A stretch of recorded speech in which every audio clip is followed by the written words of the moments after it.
Bueno, vamos a empezar mientras va llegando la gente. De todo, bueno, gracias por venir.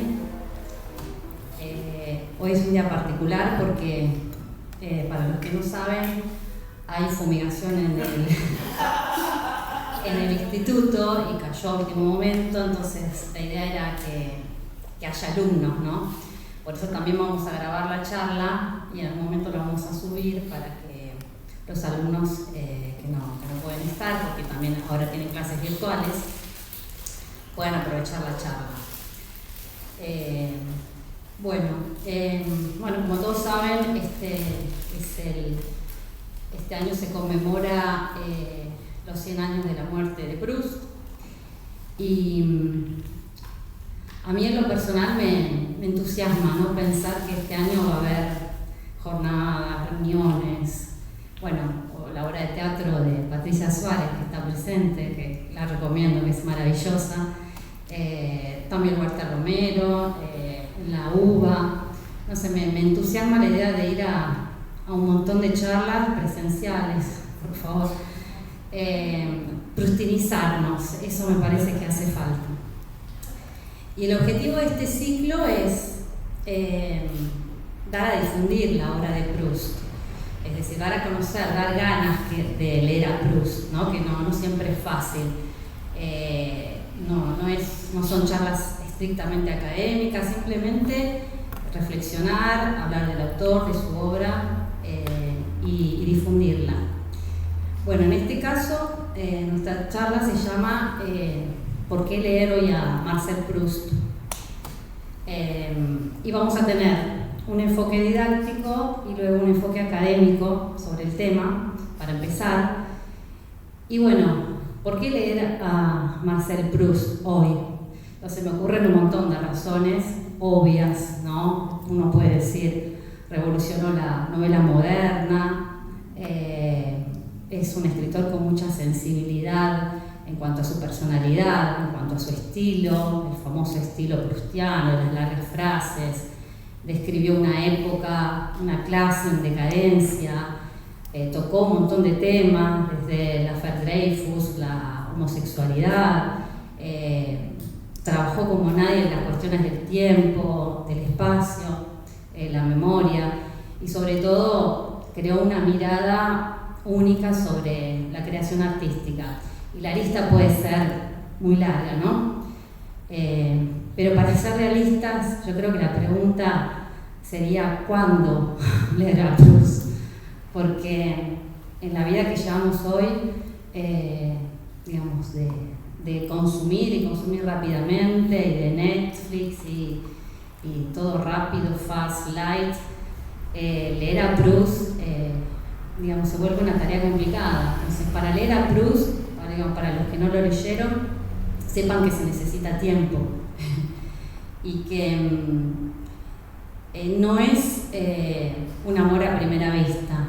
Es decir, no es algo que, por lo menos a mí, no es un enamoramiento así. Uno va, lo lee, dice, uy, tremendo, lo deja, lo lee en castellano, en francés, un poco como los personajes de Proust, ¿no? Que se aman, que se alejan y todo, hasta que uno no sabe por qué, en qué momento queda totalmente enmelezado, prisionero, como Albertina, pero por suerte no terminamos mal como ella. Y amamos Proust. Yo creo que Proust es irrepetible, ¿no? Y que tiene el encanto de los escritores fracasados con éxito, es decir, como Poe, Kafka, Kennedy O'Toole, Robert Oart, estos escritores que han hecho de su fracaso una gloria. Y bueno, digamos, no busco, no pretendo, digamos, dar una respuesta por qué leer hoy a Proust, pero en lo personal me parece que en la cultura que vivimos, que no hace falta que la describa porque todos la conocemos, de la cultura rápida, del consumo rápido, de la crema anti-age, digamos, leer a Proust es como un acto, digamos, de resistencia, ¿no? Un pequeño acto de resistencia.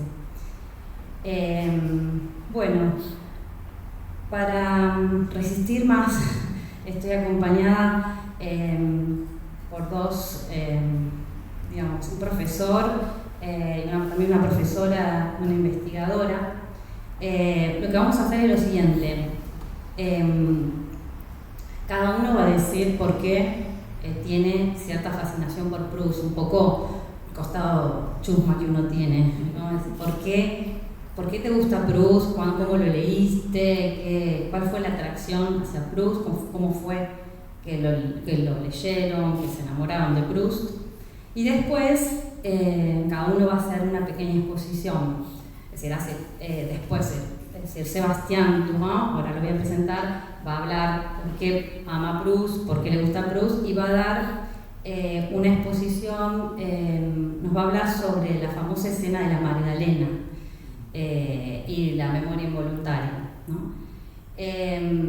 Después, María Alma Morán va a hablar un poco de su tesis, ¿no? Que tiene que ver con la relación de Proust y Saer, el escritor argentino. Bueno, antes me gustaría leer un poquito quién es cada uno, ¿no? Sebastián Dumas es licenciado en Letras por la Universidad de Montpellier y se ha especializado en letras clásicas. Se desempeña como docente en el Liceo Franco-Argentino Jean Mermoz, donde dicta clases de literatura francesa, latín y teatro. Da clases de acompañamiento de lectura de manera individual y grupal sobre la obra de Marcel Proust. María Alma Morán es profesora en letras e investigadora en el Instituto de Investigaciones en Humanidades y Ciencias Sociales, CONICET, Centro de Estudios de Teoría y Crítica Literaria, Facultad de Humanidades y Ciencias de la Educación en la Universidad Nacional de La Plata. Se encuentra en la etapa final de su tesis doctoral, acá tenía el título El paradigma del despertar, la literatura de Juan José Saer en diálogo con Marcel Proust. Además quiero comentar que es hija de Julio César Morán, uno de los más importantes, o si no el más importante investigador de la obra de Marcel Proust en Argentina, que lamentablemente partió el año pasado. Así que de algún modo esta primera charla es un homenaje para él, ¿no? Para Julio César Morán.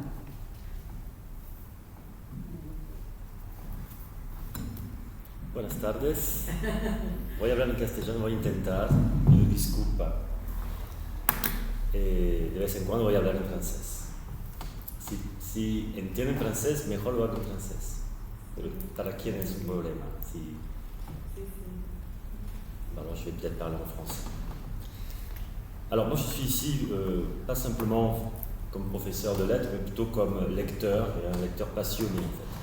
Je fais partie de ces milliers de lecteurs de Proust depuis la parution de son œuvre, et peut-être depuis sa mort, parce qu'il a eu un succès posthume surtout, qui ont été, comme tu as dit, prisonniers ou pris à ce piège magnifique, et peut-être en plusieurs étapes. C'est-à-dire que la première fois, comme tout étudiant, j'ai lu Proust au lycée ou à l'université, et j'étais intéressé, curieux, fasciné par certains passages, mais disons que je ne suis pas allé plus loin que du côté de chez soi.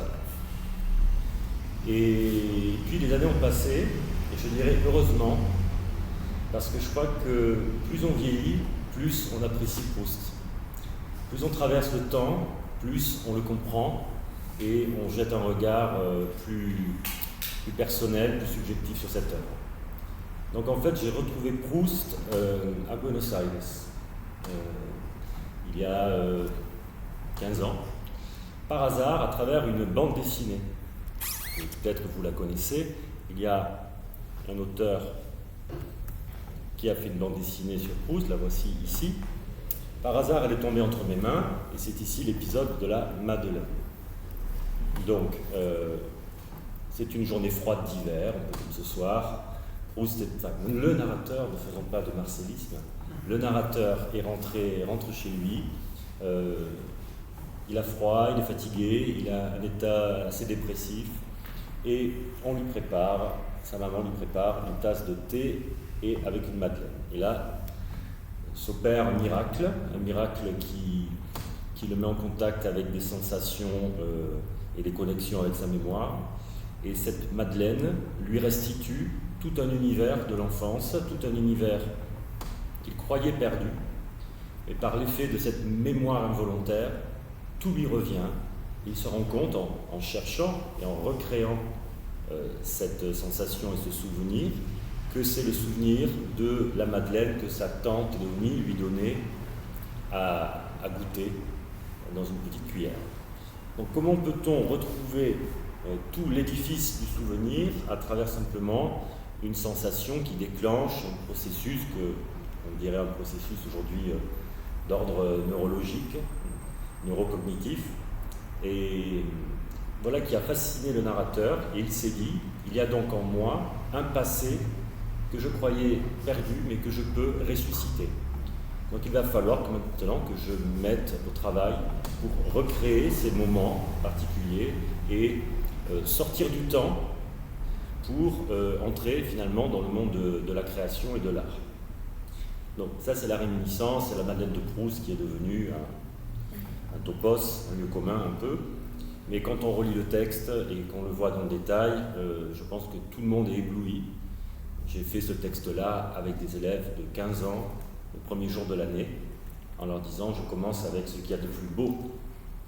Si déjà vous arrivez à capter quelque chose là-dedans, on pourra continuer avec d'autres œuvres.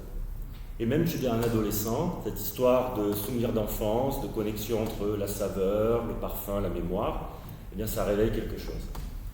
Et je crois que quand on lit Proust, eh bien on va de page en page avec ce jeu de miroir, d'écho, de résonance avec sa propre vie, ses propres émotions, et on finit par se demander si les sensations et les souvenirs de Proust ne sont pas les nôtres.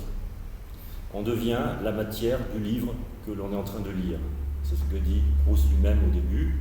Je devenais la matière du livre, je devenais un personnage de l'époque de Charles Quint. Donc cette expérience-là, j'ai trouvé la bande dessinée, je me suis dit, je retourne à la lecture. Et j'ai repris la lecture à partir du côté de chez Swann. Et là, c'était fini, j'ai passé, je pense, un an à lire rien d'autre que ça, et à être dans une fascination, une obsession. Tout d'un coup, tout s'est un peu ouvert comme ça, comme les fleurs japonaises dans l'eau dont il parle dans le texte de la Madeleine. Et donc après, c'est une aventure. Et c'est vrai que ça prend du temps, et justement, le fait que l'œuvre prenne du temps nous fait entrer dans la dimension proustienne, puisque son sujet, sa matière première, je dirais, c'est le temps. Comment traverser le temps, comment en sortir, comment le transcender aussi et le recréer. Alors ça a l'air déjà un peu métaphysique ou un peu philosophique. C'est vrai qu'on peut trouver tout cet aspect-là chez Proust. Mais on va essayer de voir, pour un étudiant aujourd'hui, pour n'importe qui, comment on peut finalement être séduit et être pris dans cette lecture. S'il y a des questions à n'importe quel moment, n'hésitez pas à m'interrompre. Donc je dirais déjà, pourquoi lire Proust ? Parce que il y a tous les romans dans ce roman. Et on peut même se demander quel genre de roman, quel roman monstrueux c'est, puisque c'est un roman qui est un peu polymorphe. On pourrait même dire que c'est une œuvre littéraire totale. Et il s'est donné un défi d'une œuvre qui a fait corps avec sa vie. On va voir d'ailleurs un peu à quoi ça ressemble, cette œuvre. Alors, ici, c'est Proust dans ses différents états.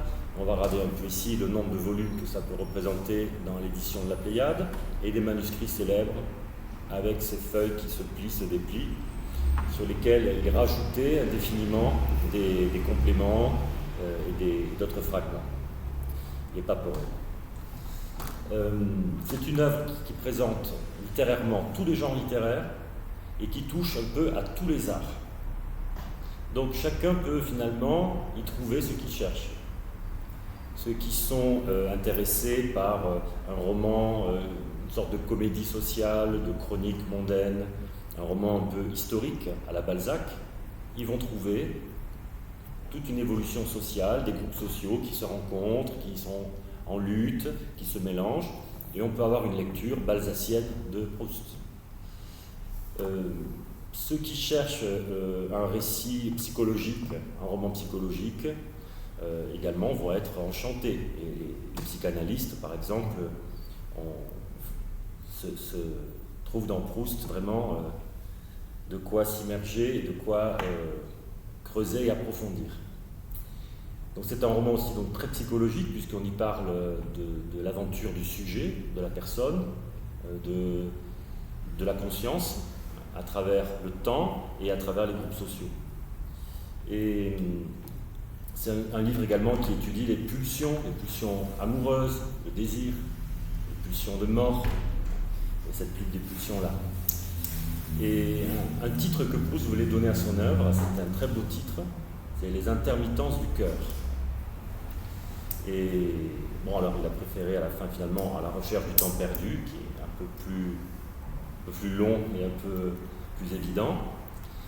Et en effet, c'est un livre qui touche au cœur et aux différents états du cœur, aux différents états de l'enfance à l'âge mûr. Il y a toute une traversée d'une aventure psychologique, c'est un peu l'aventure de la psyché. Et évidemment, puisqu'on parle de la psychologie, on va plonger ce cœur et ce sujet dans les éléments où il va réagir, par exemple l'amour, la passion amoureuse. Donc c'est aussi un roman où on parle d'amour. On pourrait même dire un roman érotique où on fait très peu l'amour finalement. Parce que l'érotisme chez Proust, c'est une énergie, voilà, pour reprendre Freud, hein, on peut dire que c'est un pervers polymorphe.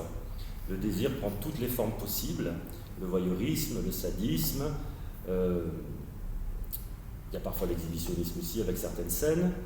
Donc il a fait une sorte d'investigation dans les territoires du désir dont on ne parlait pas vraiment avant en littérature.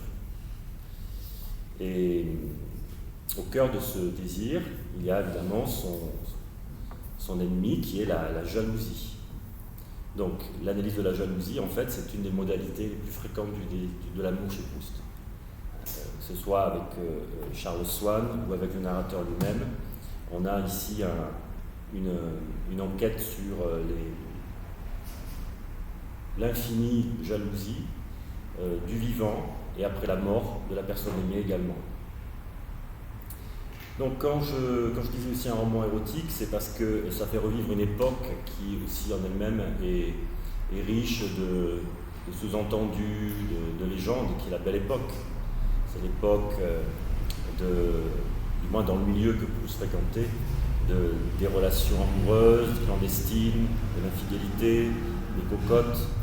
Donc ça rejoint la peinture balzacienne, mais il apporte un regard plus sensuel, plus érotisant sur cela.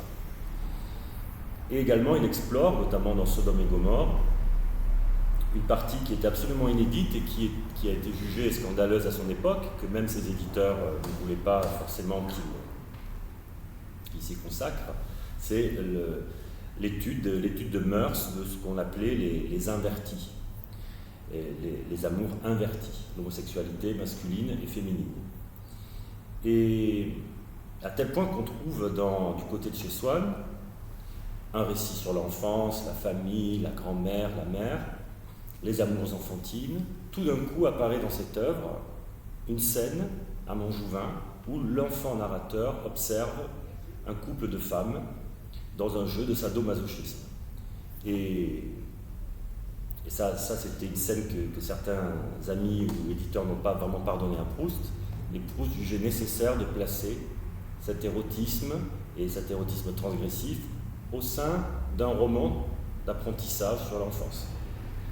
Donc c'est ça qui est intéressant, c'est que les différents niveaux de romans se superposent, se mêlent, se croisent dans ce qui est finalement une imitation de la vie. Alors qu'est-ce que ça raconte en fait? Si on devait résumer, c'est quoi ça parle? On a du mal, on ne va pas trouver un récit avec des péripéties extraordinaires. On peut passer 50 pages où il se passe en termes d'événements rien. Mais il se passe 1000 choses à notre niveau, au niveau de l'intrigue.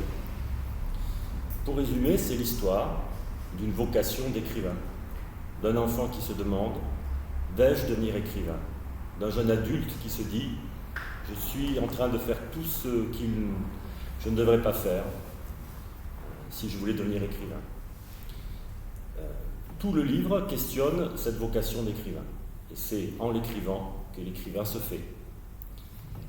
Et donc ça, c'est ça vraiment le cœur de l'histoire. Comment naît ce désir de littérature chez un enfant et comment un homme adulte, un jeune adulte va l'oublier pour finalement arrêter de mener sa vie mondaine et de mener une vie de dispersion et se mettre à écrire.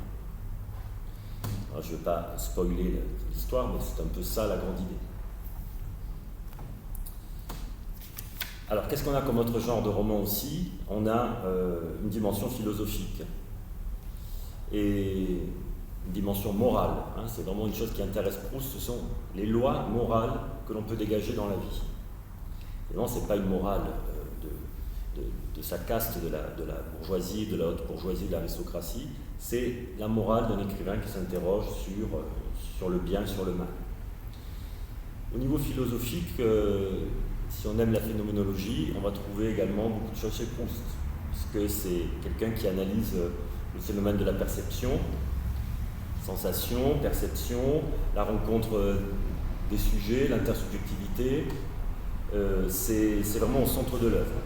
Et il y a aussi dans toute son œuvre une dimension très spirituelle qui est dans celle qui s'interroge sur le temps, la mémoire et la relation à autrui. Et c'est une dimension spirituelle aussi qui est en relation avec l'art. C'est-à-dire que tout dans la vie est voué à l'échec. L'amour, l'amitié, la position sociale, toutes ces choses-là sont vaines, détruites par le temps, se détruisent elles-mêmes. Et que reste-t-il finalement pour se sauver? La connaissance de soi et la création, et l'art. Donc c'est aussi un philosophe de l'art. Il fait une sorte d'essai sur qu'est-ce qu'on trouve dans l'art, qu'est-ce qu'on cherche. Et on a des théories esthétiques et critiques sur l'art dans l'œuvre qui sont magnifiques. Donc si on est musicien, par exemple, on va lire les plus belles pages écrites sur des sonates, par exemple, de musique. Écrire sur la musique, c'est difficile. Comment saisir la musique dans l'écriture?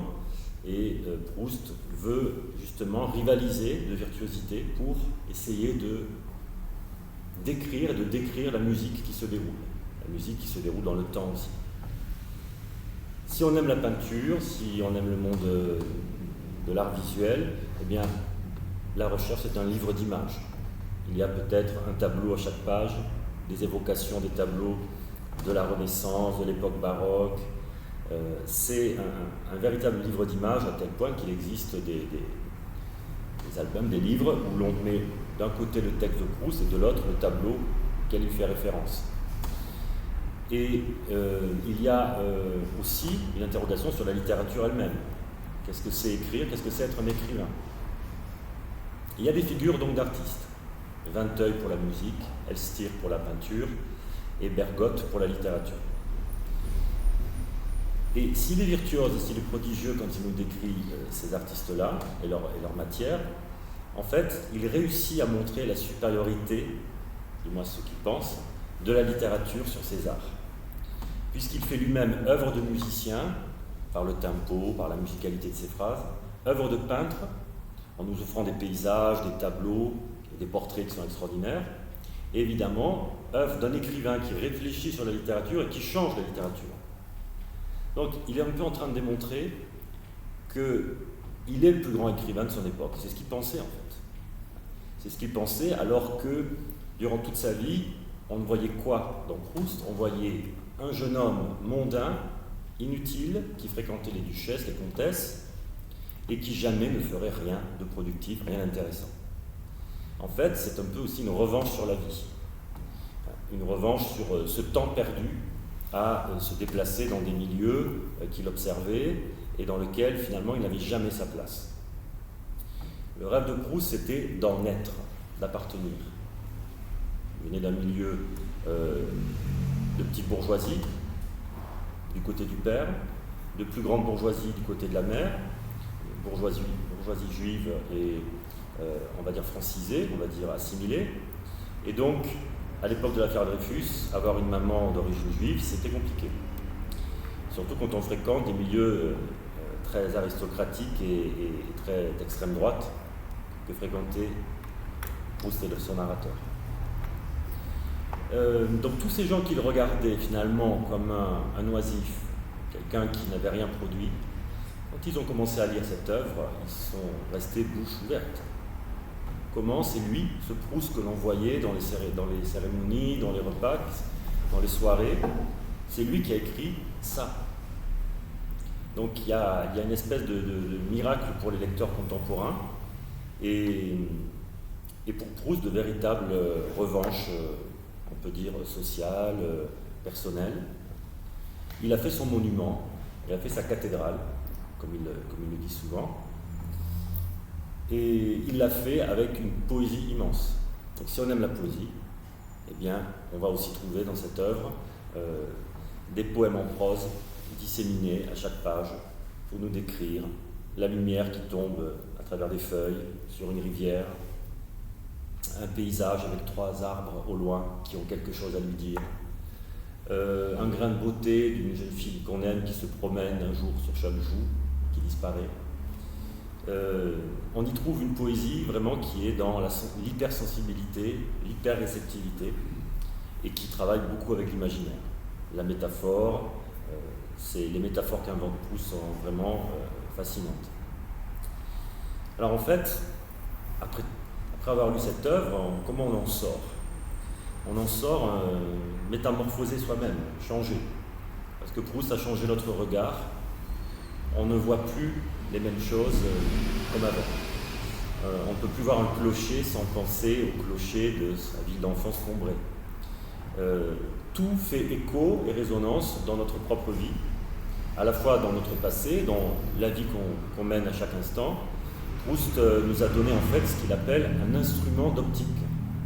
C'est-à-dire qu'il a créé cette métaphore. Mon livre est un instrument d'optique pour se connaître et pour devenir finalement soi-même créateur, pas forcément en écrivant ou en étant artiste, mais un artiste du quotidien, quelqu'un qui essaie d'enrichir sa vie et de capter tous ces détails auxquels Proust nous a sensibilisés.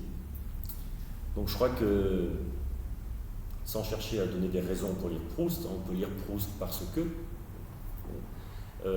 si on se donne un peu le goût, la peine de rentrer dans cette œuvre, on ressort toujours avec quelque chose, selon sa propre sensibilité, et on ressort démultiplié.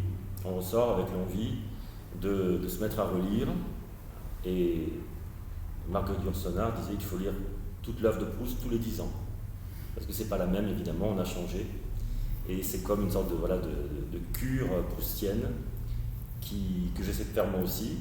Et en effet, j'ai repris une 3e lecture avec certains lecteurs et lectrices que j'accompagne. Et je découvre évidemment un autre monde. Donc il n'y a pas beaucoup d'œuvres dans la littérature qui provoquent cet effet. J'avoue qu'après aussi avoir lu Proust et tout ce qui tourne un peu autour de lui, on a du mal à retourner à d'autres littératures. Donc il faut aussi un temps où il ne faut plus lire Proust. C'est en pénitence. Et laisser un peu de la place à autre chose. Voilà de mon côté ce que je pourrais vous dire pour essayer de vous donner le goût de cette immense Madeleine qu'est l'œuvre.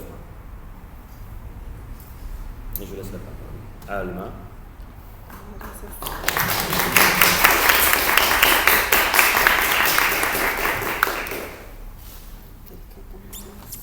Ça va changer.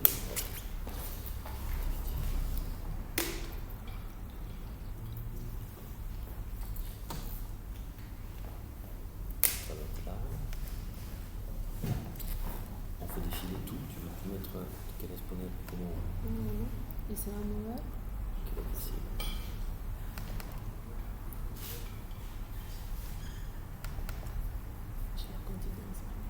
Sí. ¿Alguien tiene problemas de que hable en español? Je vais continuer en español. Por favor. Bueno, gracias Romina por por la invitación, por las palabras por mi papá. Como dijo Romina, soy hija de un proustiano que vivió toda su vida como proustiano. Entonces mi experiencia de cómo empecé a leer a Proust es bastante peculiar. Digamos que no tengo registros de que no se haya hablado de Proust en mi vida desde que nací. Proust y sus personajes y sus escenas eran parte de la vida cotidiana, como si fuese un familiar más al que no veíamos porque ya no estaba, pero estaba presente constantemente. No está cargando. Mi papá, Julio César, filósofo, especialista en estética, dedicó su vida al estudio de la obra de Proust y creó los estudios proustianos en la ciudad de La Plata, del cual hay varias generaciones de discípulos. Yo vendría a ser la tercera generación. Sus discípulas principales fueron Silvia Solas y Analía Melamed. Y Analía fue de alguna manera la que me formó a mí con sus seminarios de doctorado y distintas jornadas que fue armando. La primera jornada fue en el 2001, que fue la que inició mi papá, jornadas proustianas, y después vinieron la segunda y la tercera, que ya fueron organizadas por Analía Melamed. ¿Cómo empiezo a leer a Proust? Bueno, Proust se escuchaban fragmentos en mi casa, lo acompañé mucho a mi papá en su carrera académica, con mi mamá viajábamos mucho con él, íbamos a los congresos y bueno, y empecé de manera fragmentaria empezaron a aparecer escenas, pero siempre de forma todo muy disperso. A los 13, 14 años aproximadamente, en un viaje de verano, de vacaciones de verano, vamos a Combray. Y sí, o sea, en mi infancia, siendo una niña, sin haber leído a Proust, llego a Combray, vamos a la casa de la tante Leonie, tomamos el té, comemos la magdalena. Y yo como niña, bueno, me divierto, me gusta, me parece una situación placentera, pero queda ahí en el tiempo. Pasan los años, termino la secundaria, empiezo a estudiar filosofía, me doy cuenta que es demasiado edípico, entonces dejo filosofía, paso a estudiar letras, y Proust estaba, como siempre, en la atmósfera familiar, pero no... pero no de manera, me habías dicho, perdón, tenía que, para que pase a estar entero. Muchas gracias por la ayuda tecnológica. Estaba, como siempre, omnipresente, pero a mí no se me ocurría que me podía dedicar, estamos teniendo problemas técnicos, dedicarme al estudio de su obra. De hecho, como hija, creía que tenía que ocuparme de algún métier diferente, de algún autor diferente. Entonces había leído, ya creo que para ese momento, el primer tomo, pero no lo había leído completo. Y en mis estudios de letras conozco a Juan José Saez. Bueno, para ese momento ahí tenemos la tapa de uno de los libros de mi papá, Proust más allá de Proust. Y después Proust ha desaparecido, los traje como ejemplo de las muchísimas publicaciones nacionales e internacionales que hizo con su grupo de investigación. Bueno, en ese momento, esta iba para pasar antes, la escena de la casa de la tante Leonie. Y ahí está la chambre también de la casa de la tante Leonie. Bueno, y en mis estudios de letras conozco a Juan José Saez. Lo primero que leo de Saez es glosa, que me fascina, me enamoro, me habla a mí, y siento que hay algo familiar, extremadamente familiar, pero no termino de captar qué es. Al tiempo digo, esto es absolutamente proustiano. luego me entero que Saer había escrito un cuento en La Mayor, que se llama también La Mayor con el mismo nombre, en el que se ocupa todo el relato de contar que él moja el pedacito de pan en el té, pero nada aparece, nada surge, ¿no? La crítica se ha dedicado a decir que Saer es proustiano, sobre todo a partir de ese relato. Lo que yo voy a hacer luego, bueno, acá tenemos las jornadas proustianas que les contaba, y después creo que esto es parte de la cuestión testimonial. Acá estoy yo, ya más grande, cuando empiezan mis investigaciones, que voy a Père-Lachaise a saludar, a rendir mis homenajes. Que es una secta. Que sí, totalmente. Bueno, lo que yo descubro es que Saer es muy proustiano y que la influencia, para usar una mejor palabra, el influjo de Proust en Saer está en toda su obra. Y de hecho paso a investigarlo también en sus manuscritos, que empiezo a rastrear por distintos lados del mundo, porque la mayoría está en Princeton, pero también hay en Rennes, también hay en Poitiers, y lo encuentro escrito con nombre y apellido. No sé si ahora sigue. Bueno, acá está Saer, por si no lo conocen, es santafesino, ahí está en su casa en Montmartre. Saer se fue a vivir muy joven a París en el 68. A ver si encuentro. Bueno, por ejemplo, este es un manuscrito del Limonero Real, este es otro manuscrito, creo que es del Río Sin Orillas. Acá en los manuscritos, en los papeles de trabajo, lo que serían los paperoles de Proust, se encuentra muchas huellas, muchas marcas explícitas e implícitas de la presencia de Proust en Saer. Un poco lo que yo empecé a ver es que en la juventud es donde se da una mayor antropofagia, y después él lo toma como modelo para transformar, para reelaborar, y bueno, y ahí tener su propio estilo, que es realmente original. Dentro de las cosas que empiezo a detectar que tiene de Proust, es sobre todo una cuestión que tiene que ver con la escena del despertar. Él contaba la escena de la Magdalena y que trabaja toda la cuestión de la memoria involuntaria, pero antes, en el inicio, en el incipit, en las primeras palabras, mucho tiempo estaba acostándome temprano, se relata la experiencia de un narrador que está entredormido, que está despertando y que queda como en una especie de umbral, como en un lugar intermedio, difuso, y que cuando finalmente despierta, que bueno, en realidad hay autores como Barthes que dice que toda la novela está en ese estado de duermevela,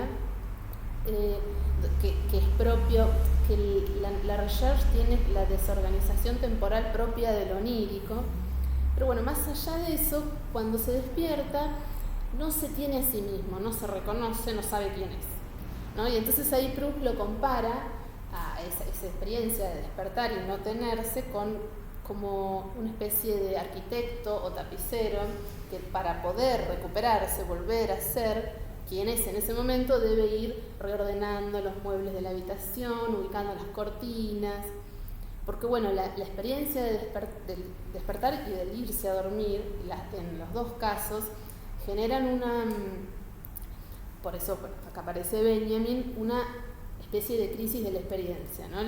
Benjamin es el filósofo alemán que estudió muchísimo a Proust, lo tradujo y utilizó esta escena del despertar, que en realidad hay varias escenas del despertar a lo largo de la novela que podemos analizar, la utiliza muchísimo para su teoría filosófica del despertar.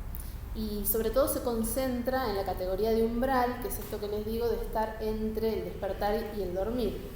Y para Benjamin, la recherche es un diagnóstico de esta crisis de la experiencia del hombre moderno, ¿no? Que vuelve de la guerra y queda enmudecido. Bueno, ahí aparece también la cuestión de la pérdida del narrador. Es decir, me despierto, no me tengo, no sé quién soy. Creo que a todos nos ha pasado alguna vez, sobre todo cuando hemos dejado la casa de los padres y hemos vuelto a dormir en nuestra habitación de la infancia, despertar y decir dónde estoy, quién soy, en qué época estoy, ¿sí? Entonces Proust narra esta cuestión de ir pasando por las distintas habitaciones hasta llegar a la actual, en la que está el yo actual. Y se pregunta también, que es muy curioso, ¿por qué volvemos a recuperar ese yo de ese momento y no cualquier otro? ¿No? ¿Qué magia, qué fenómeno se produce para esa recuperación del yo? Entonces, Benjamin se ocupa mucho de la obra de Proust y ahí tenemos la chambre esto está en el Museo Carnavalet. Acá me decía Sebastián que yo estuve en el 2019, que hubo una modificación, no estamos muy de acuerdo con el trabajo de la curadora, que parece que lo hizo demasiado prolijo, no parece genuino. Así se veía antes la habitación de Proust, esta que digamos está pensando en cómo reorganizar, ¿no? Cómo volver a armar para volver a tenerse.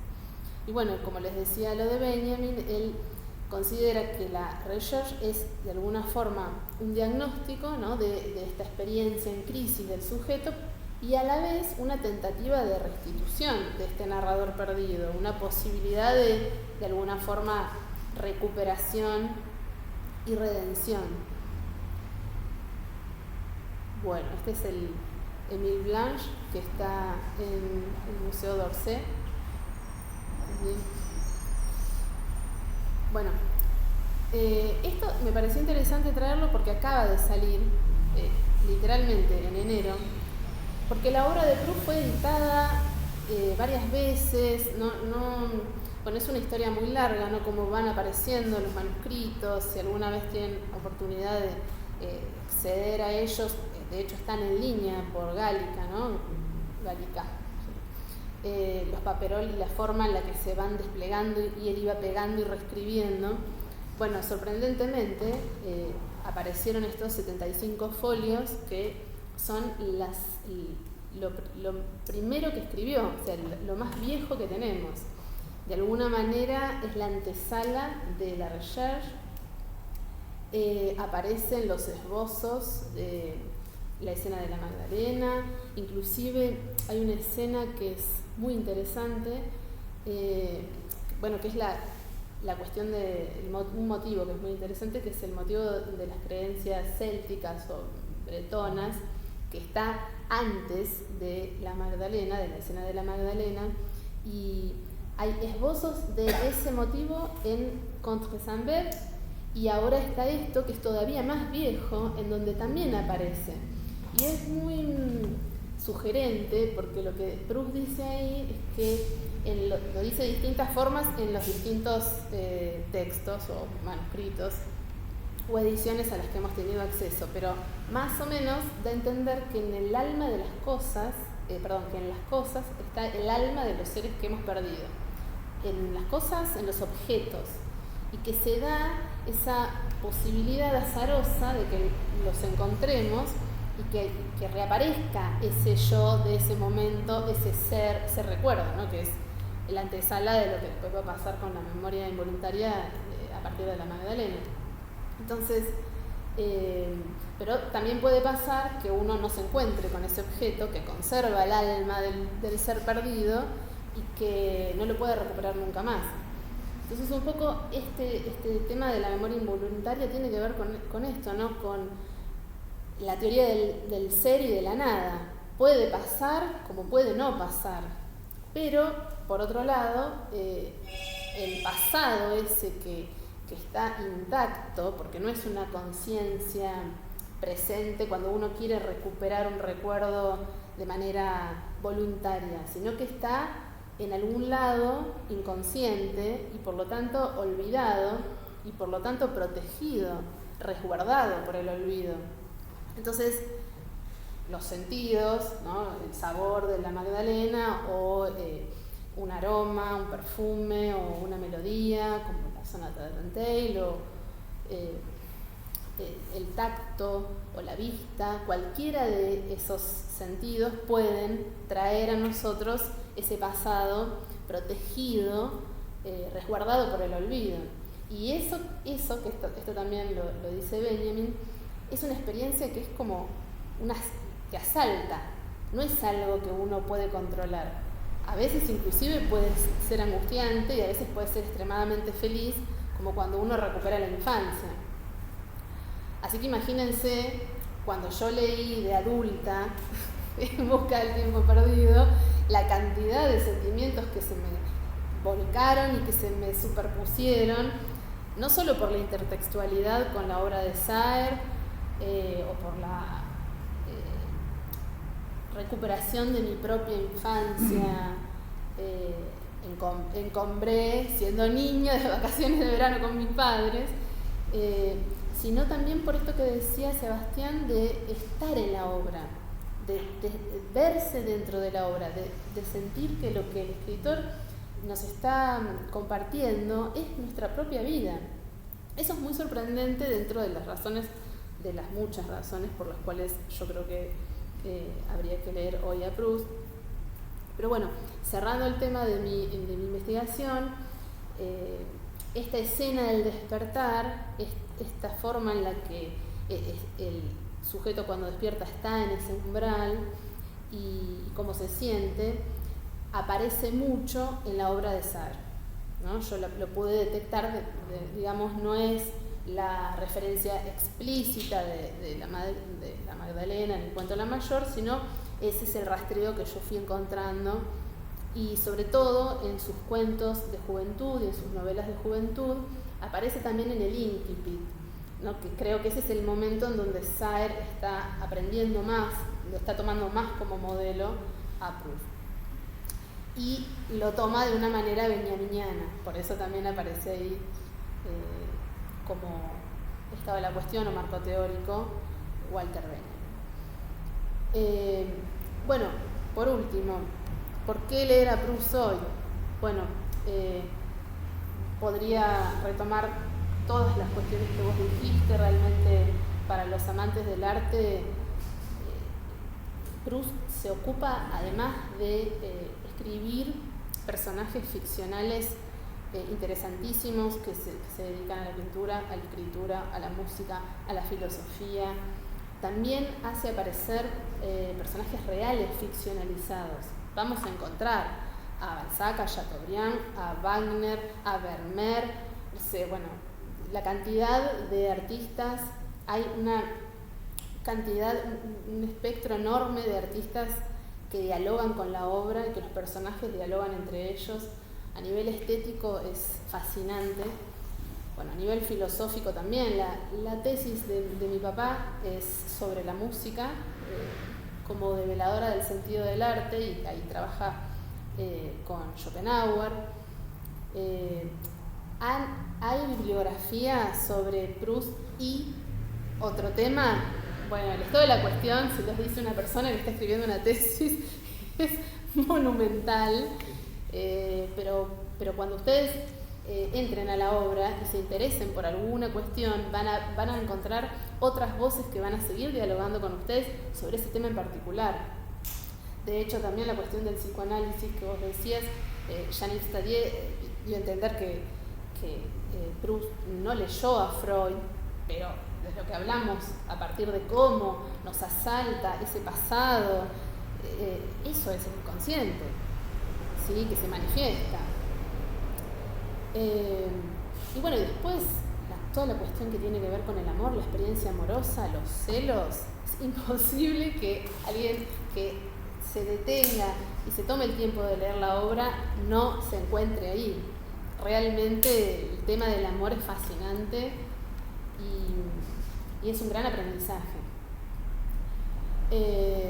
Bueno, la cuestión de la percepción, las impresiones sensibles, la fenomenología, el platonismo, qué sé yo, hay cantidades y cantidades, la lista es larguísima.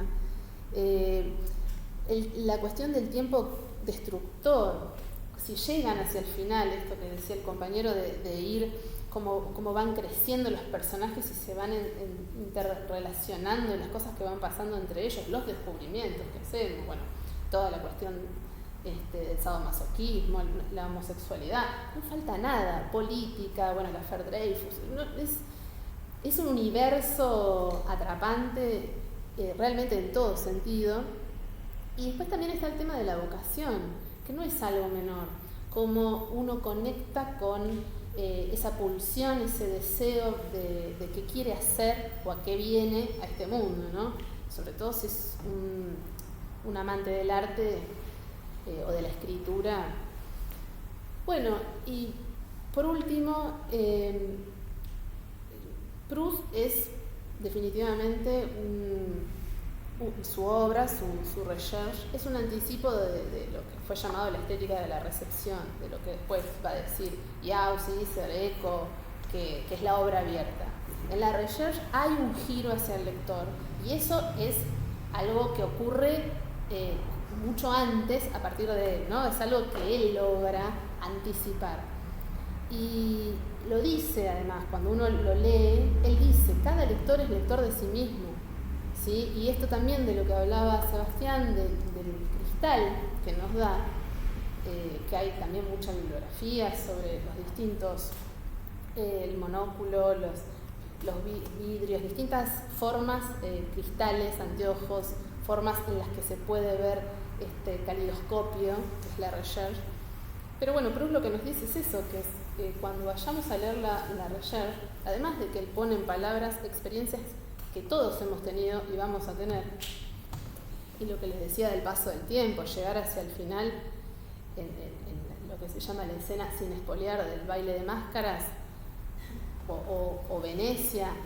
Lo digo así como para que no se acuerden de nosotros, porque en ese momento van a querer poder acceder a alguien que lo haya leído y decir, no puedo creer lo que estoy viviendo acá. Ese poner en palabras la experiencia del hombre, bueno, es una razón como cualquier clásico para leerlo. Pero sobre todo, insisto en esto, que él mismo nos dice, este giro que hace el lector, es leernos a nosotros mismos, realmente es así. Y no es así solo porque vamos a tener reminiscencias o experiencias que nos asalten la memoria involuntaria, sino porque para construir la obra, Proust necesita de sus lectores. Es decir, él consideraba genialmente que la obra se termina con el lector. No es el escritor, su edición y se cerró ahí. Se necesita el lector para que se manifieste la totalidad, la completitud de la obra. Entonces, qué mejor invitación que leer a Proust hoy y siempre para construir esa recherche. Y a su vez, como diría Heráclito, ni el río ni nosotros somos los mismos, o sea que cada vez que volvamos a la recherche van a haber transformaciones y vamos a construir con esa óptica nueva una nueva obra. Por lo tanto es inagotable y por eso somos tan apasionados de él. Gracias.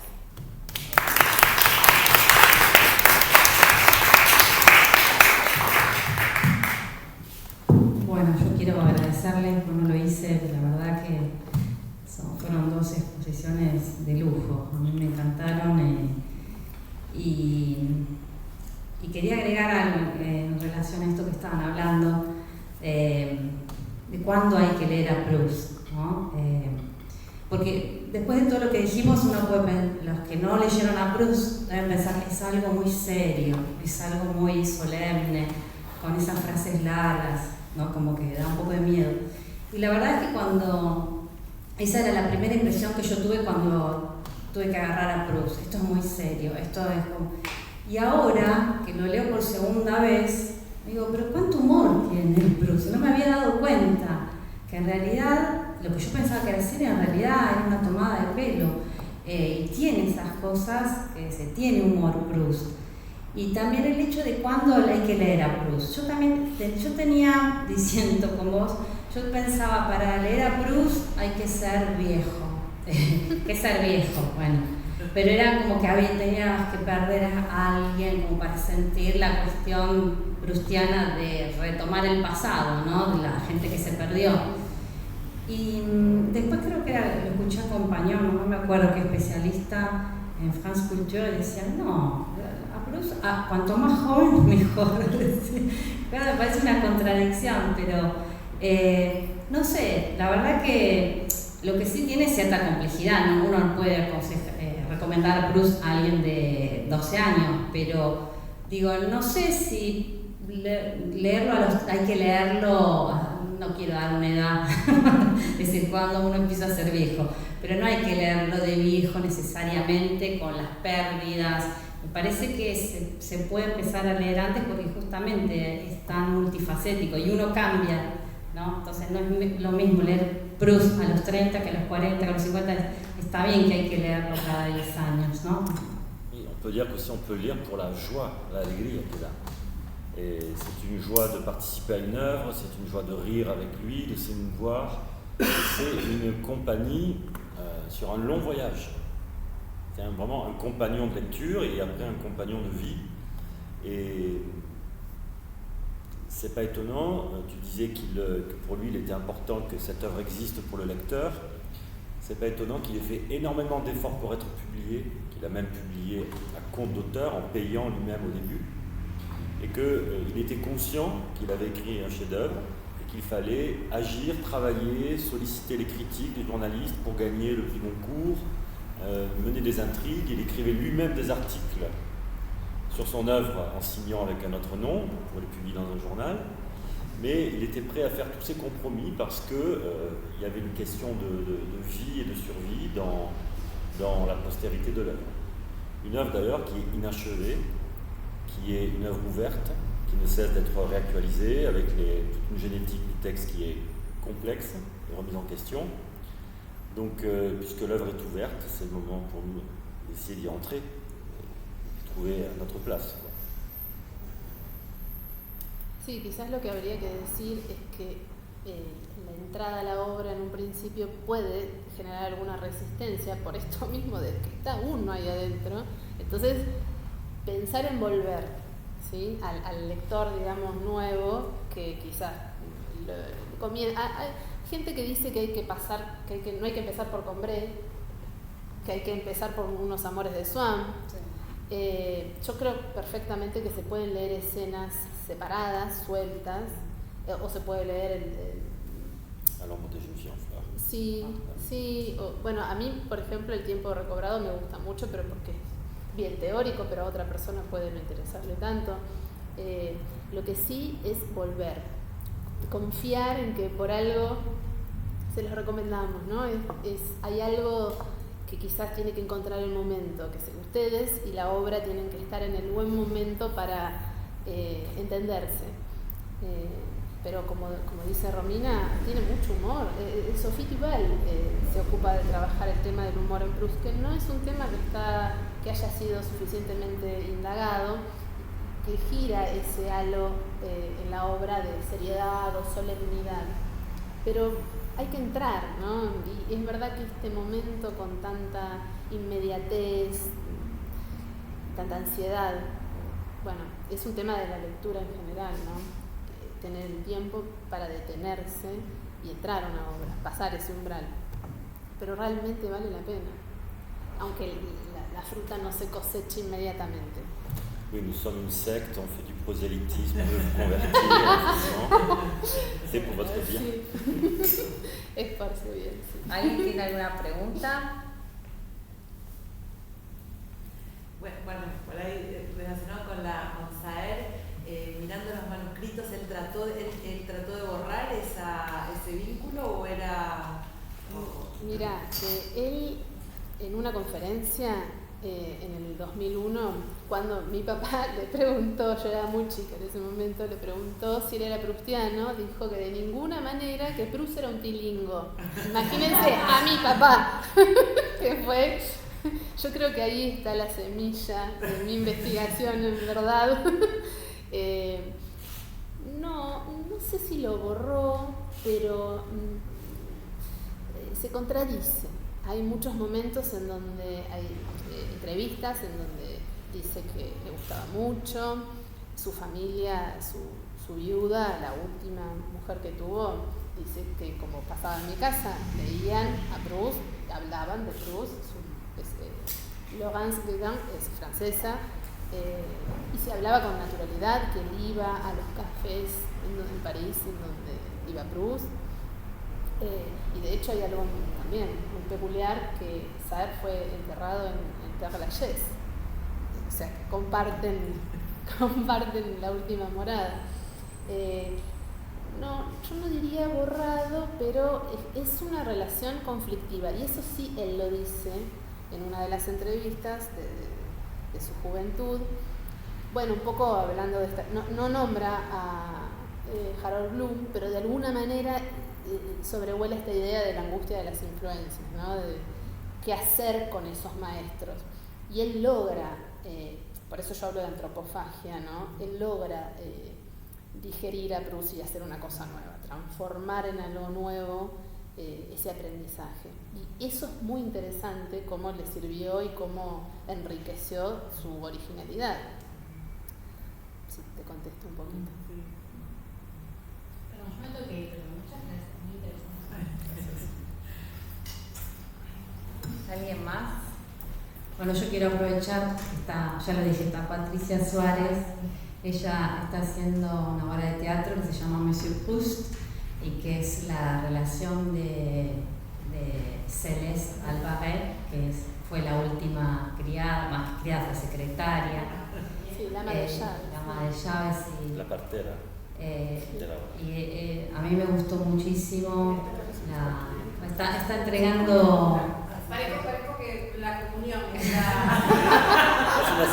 Ella también forma parte de la secta, por eso está. No, es muy, muy buena y. ustedes vivían juntos. Bueno, igual para que regalen a alguien. Y bueno, pero es lo interesante que es el punto de vista de la mujer que lo cuidó. No aparece. Es francesa, la obra la hice traducir, así que cualquier cosa. Muchas gracias. Así que vayan a verla, realmente a mí me fascina. Y fue un trabajo fascinante, pensar en... perdón. Sí, dale, estamos cristianos. En esta Celeste que al tener que interpretarla, yo pensaba desde dónde, bueno, la mujer que empieza siendo una campesina, semi-analfabeta y termina siendo casi una literata, pero a su vez muy pacata, ¿no? Porque ella no revelaba nunca las cosas hasta muy grande, y ya cuando Proust hacía 30 años que había muerto, ella seguía manteniendo los secretos de la vida íntima de su señor, hasta que me di cuenta que, por lo menos modestamente, humildemente y desde mi lugar, para interpretarla era desde un lugar religioso. Para ella, él es un santo, es un Dios. Y también para la otra criada, ¿no? que es la que está más ficcionalizada, porque sobre la que teníamos menos información, que es Selina Cotán, que ella en un momento dice, bueno, mi marido, Nicolás Cotán, ex chofer del Señor, dice que el Señor lo sabe todo y el Señor nos perdona todo. Como si fuera Cristo, ¿no? Y era su Señor, su patrón.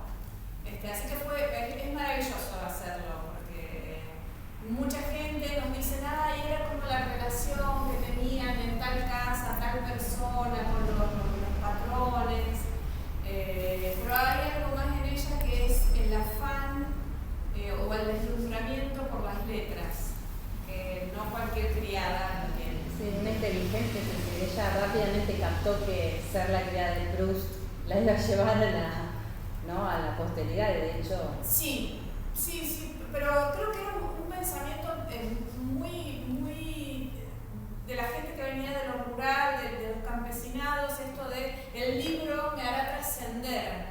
Porque el libro anterior, el libro como concepto, era el libro donde se anotan los bautismos, los casamientos y las defunciones. Ese era tu nombre está en el libro, y acá el Señor me pone en su libro, ¿no? Ella figura con su nombre y apellido en Sodoma y Gomorra.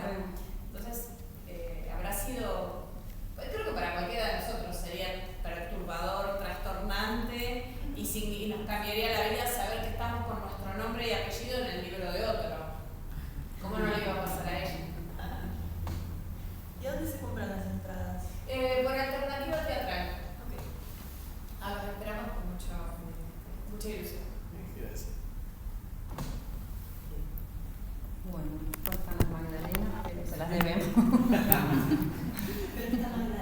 Presta la Está Magdalena. La de acá, la local, la de Recta. De ella no la vamos a comer. Bueno, Merci, merci.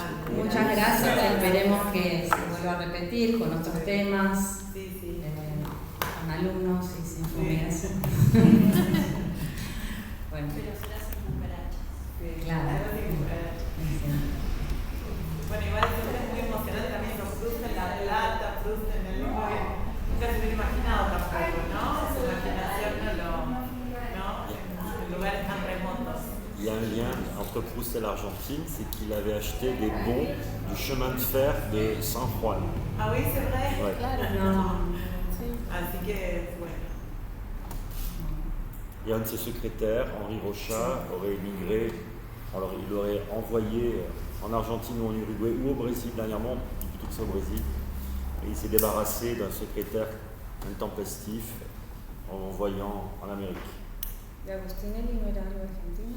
No, era venezolano. plutôt italien. C'est Reinaldo Hall, non? Vénézuélien, Agustinelli. je sais pas. ¿No? Agustinelli. Tucumano. Ah, era argentino Agustinelli. Sí. ¿No? ¿Qué parece? Agustinelli es el hombre que inspiró el personaje de Albertina. Que murió. No, no, no. Que murió en que murió en avión. Pero no era tucumano. Para mí No, era no, había un tucumano. Un tucumano que estaba vinculado de Yo alguna creo que manera c'était extravagante con El marido de de Sí. Celeste. de Celeste. Sí. No, ese era Odilon. Odilon. Era otro chofer. Era el chofer que inspira, Claro. inspira a Albertina, que se casa con una mujer. Proust se desespera por un detective para que le diga dónde él está. Que le construye el avión.